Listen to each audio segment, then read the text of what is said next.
Welcome to the Axis of Love show live. I'm Denise Dory. This is my guest, Shona Gokenauer, and we have progressive views. We don't apologize for it. We're trying to get the Democrats to adopt a progressive platform, and that is one of the goals of my show. And I'm kind of all over the place with my interests. I was born when Eisenhower was president, so that gives you some idea of the things I have experienced. So, in cannabis news, Eric Holder will probably get another year in Obama's new administration, and then he'll be gone. So, I don't know about Michelle Leonhart, whether she's going to stay on or not. Let's hope not. And yeah, we don't. And so we've got 4 New England states to put cannabis on the ballot next election cycle. So that's fantastic. I think the wall is slowly chipping away against our community, but we've got to make it go in a progressive way towards the 99%, not the 1%ers that want to be the gatekeepers of the cannabis. Yeah, just because we get a cannabis law doesn't mean it's a good law. We really have to be vigilant. Mm. We do. We have to police them. We have to police those who the lizard brain stems. Yes, we have to police the lizard brain stems, especially when they attempt restrictive permitting and prevent us from growing our own medicine. Oh, and they also, what about this thing with Bayer and the $1 billion purchase for the rights to grow? Ah, we've got a caller. Hello, caller. You're on the air on Axis Live. Hi there. I wanted to ask a question about the Colorado and Washington State movement. If they are successful at making medical cannabis into recreational use, will that destroy our movement? That's the question. No, not at all. I think it will enrich it. I think what it will do if we have one Colorado and Washington, and I think what it does is it really prevents your average Joe from being arrested. And what we want to see is we want to see nobody in jail for cannabis. That's the goal. And ending prohibition is not separate from medical cannabis in any way. It's just not. When we end prohibition, it means that the research for our medicine and the ability for patients to grow for each other increases. Yeah, and the jails are just filled with people who don't belong there. Oh yeah, I mean nonviolent offenders. We have. I really want to put a word out there for folks to send letters to our political prisoners during the holiday season. At our upcoming dinner, we will have some cards and etc. for people to sign. We can't forget we've got a lot of people here in California that are doing time for medical cannabis. Many thanks to people like Melinda Haag and Michelle Leonhart. Yeah, it's just wrong. And, we should call our representative in Congress and demand an end to the federal interference into state cannabis laws, and go to the House.gov website to find your representative and write them and urge them to reform the laws concerning cannabis criminalization in their state. And also you can call the White House number and tell Obama to honor his 2008 statement at whitehouse.gov. And you can also go to Twitter. I have some tweets. I don't know if those are readable. Let me know if they're not, so I can tweak it. Maybe I can make the print larger, but a lot of these are about, I've got here a 4-year-old brain cancer patient was the latest casualty of the medical cannabis crackdown. Right. Cash. This is a horrible, horrible, terrible nightmare for America. With the real restrictive stuff going on in Montana, we've lost the life of a 4-year-old child. Axis of Love will be doing a candlelight vigil for our children that need medical cannabis Saturday at 4:20 in front of City Hall. We're really having problems in City Hall right now forwarding the cannabis agenda. We've got a medical cannabis task force, which is sunsetting at December 31st. We have one meeting scheduled for December 3rd, but we're having huge issues with quorum, which is the majority of members that you need in order to be able to vote. And so far, we've been able to have been one shy of quorum almost every time. And this is a game that the lobbyists are playing with the patient advocates. The whole reason, when you go before the Board of Supervisors and agree to do civic duty, you're agreeing to show up. You're not agreeing to play games. And we're an advisory board. So what we really need to be doing is actually constructing advice for our city soups to enact laws that will increase patients' access. This is not a business lobby. And I think we have some lobbyists that are very confused, that are seated on the task force and very confused about what its actual goals and why it was created. So we really need the public's help if we want to see the medical cannabis task force be reinstated. And we have last session, we weren't able to hold a meeting, but we did have a discussion, and we came to the consensus with over 30 people in the room. Denise was there, that we want to reinstate this, that we want to use this as a mechanism, because we're not done yet. We have some good laws in San Francisco, but we still haven't addressed the most urgent need for safe access, and we're far behind cities like even Washington, D.C., which does have a process of sliding scale to free for low-income residents, and we're not even close to that because of the strong business lobby in San Francisco. That's really short-sighted. Do you suppose that Prop 19 failing in California, even though I voted against it, although because I voted against it as well. We in the cannabis community recommended that people vote against that, legalizing it for in the way it was written It's at the the way time. it was written. It's But not. do you think that that failing, that the feds didn't understand that? Maybe that caused a crackdown because they thought No. maybe the No. tide shifted? No. Because No. I've no. heard that's been No, used. I don't think that's the case. Although what's interesting is that when Prop 19 was being considered, we received a call from the federal government right away saying, "Oh, really? You'd like to consider that?" No. I don't know what the federal government has done other than make the dry statement that we still haven't changed federal law. And the statement's true. We need to change congressional law. This needs to be a federally accessible medicine. It shouldn't matter if you're in Bumblehoo, Alabama, or if you're in our supposed so progressive city where patients are still paying prohibition prices for medical cannabis. You should have access. It's a healthcare issue. Well, we're spending $51 billion on the drug war each year.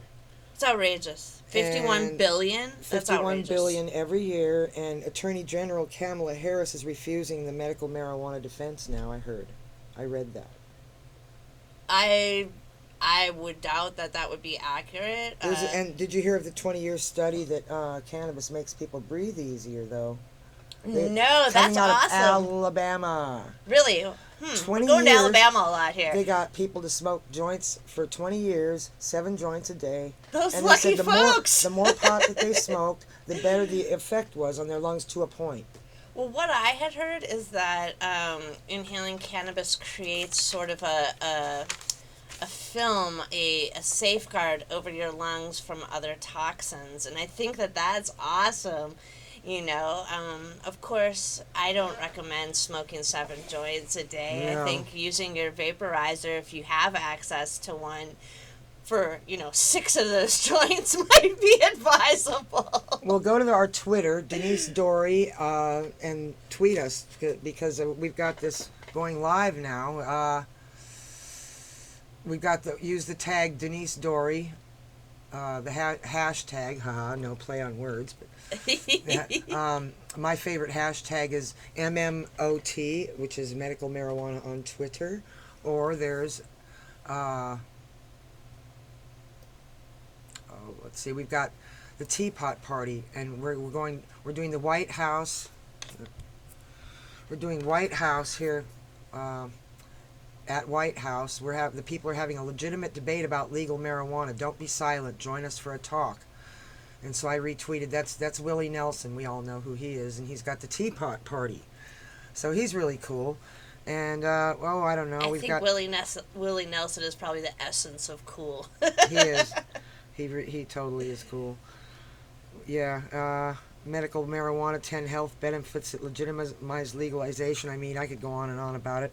220 marijuana cases dismissed in King Pierce counties.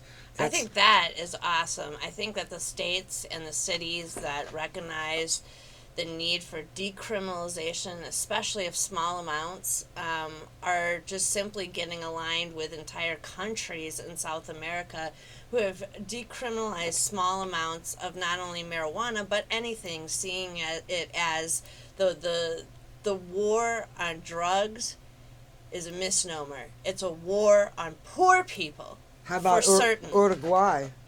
Yeah, exactly. Uruguay, Argentina. There's a lot of places that see the class division of who's put in jail and who's not. And,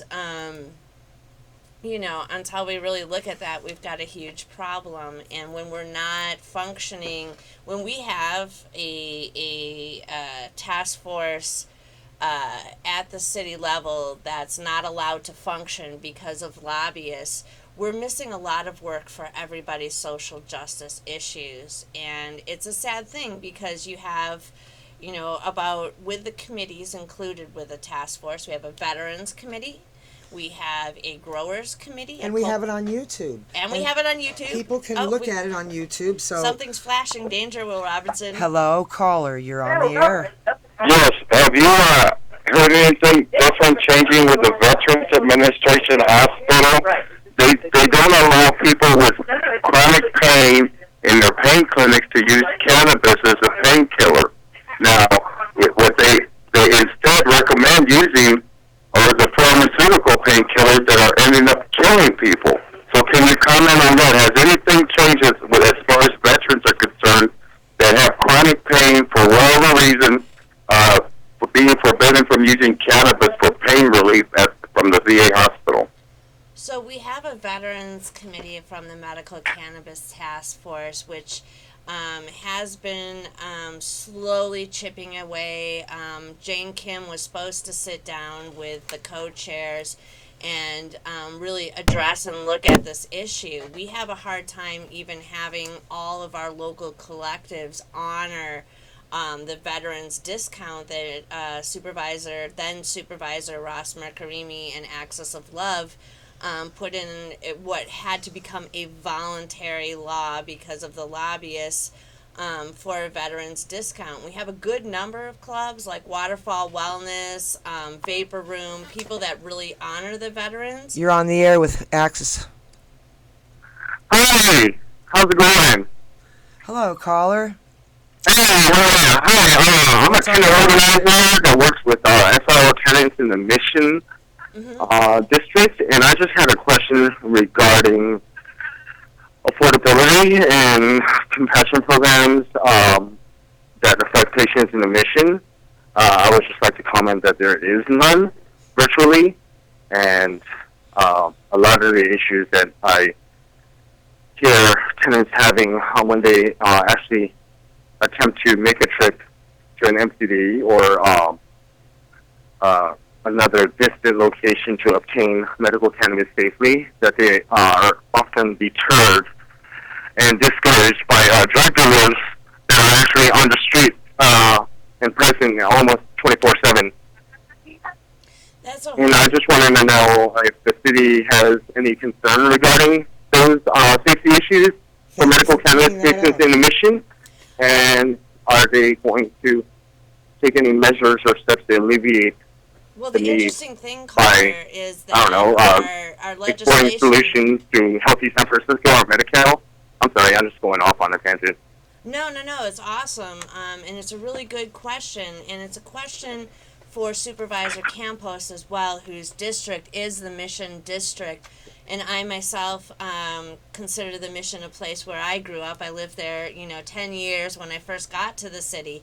And some of the issues that we are having with a sunset of December 31st is we're not going to be able to have that voice in City Hall for patients like you're describing who are trying to safely access their medicine in the Mission District and having problems because of the street activity and etc. And while Supervisor Campos is addressing the life and death issues regarding the gang violence, we do need to continue and press him for vigilance on the issues life and death for patients that need to access their medicine. And one of the biggest barriers is affordability.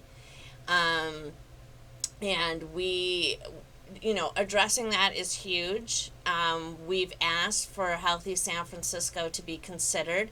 Many people think that the task force hasn't accomplished much or put that out there. And actually, in our annual report, even the lobbyists, the two most conservative people that are sitting on the medical cannabis task force agreed that San Francisco needs to look into things like Healthy San Francisco and programs where we can get the people who need the medicine the most, who have a dire medical need, a life and death need, to safely access their medicine.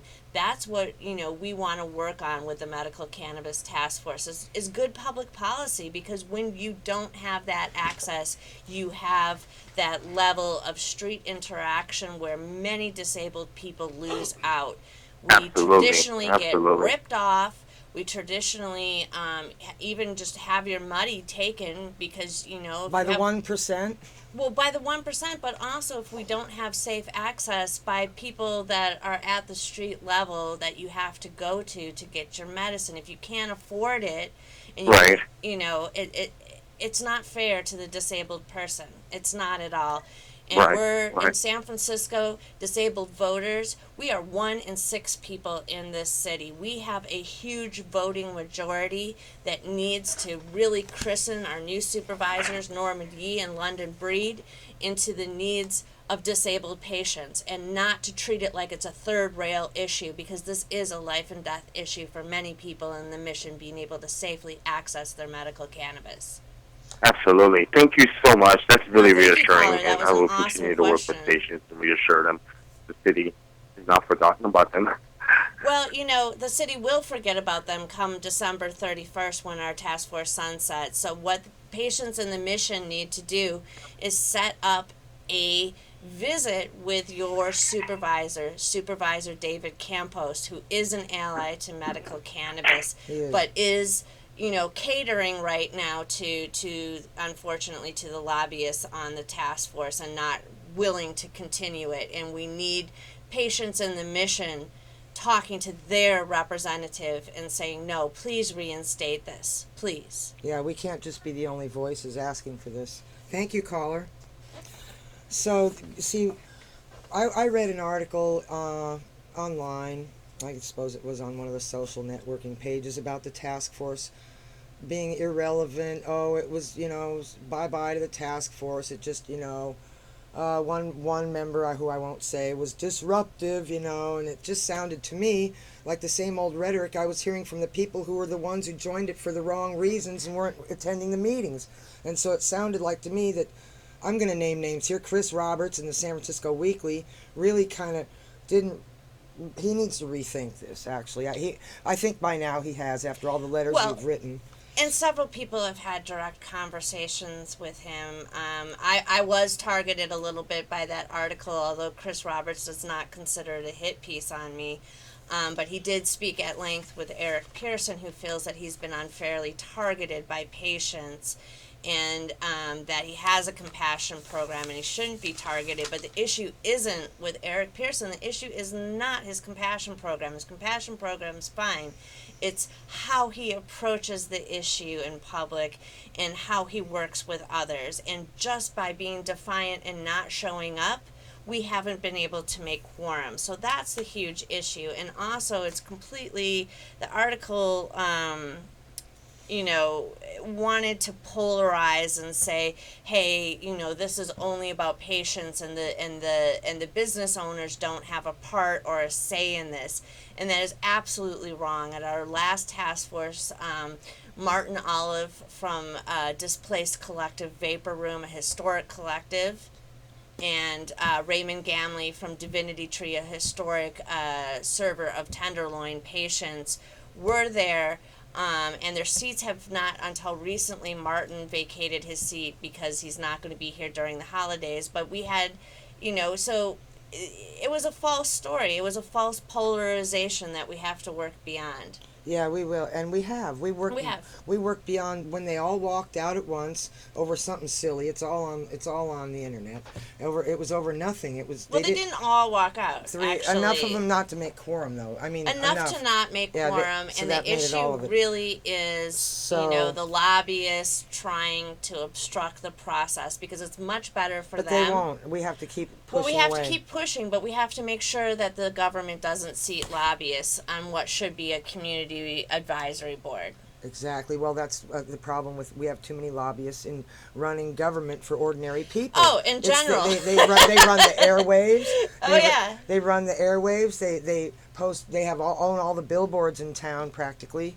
Everywhere you look, you can't get away from them. You know, it's just we have to we're weeding them out of our lives. Right, and they call themselves progressive, so that's why I've no longer call myself progressive. I call myself a compassionate radical, because if being progressive is being a lobbyist on registered and influencing City Hall by money. Let's start the new party, the Compassionate Radicals.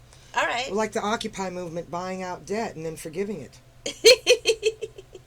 That sounds good to me. I'm on board. I'm with them. Those are the winners. Let's stick with the winners. We will. We will. So we got 30 seconds left. Watch Psychic Frank. His show won't be until about December the 13th at 5 p.m. Channel 76. Join us at the Medical Cannabis Task Force, December 3rd, room 421, at 1 o'clock. And we may make quorum. Who knows? Hope so. And watch Axis of Love pre-recorded show. And this week it's about the benches at Harvey Milk Plaza being taken out. Check it out tomorrow, 10 p.m. Channel 29. Bye-bye. Bye-bye.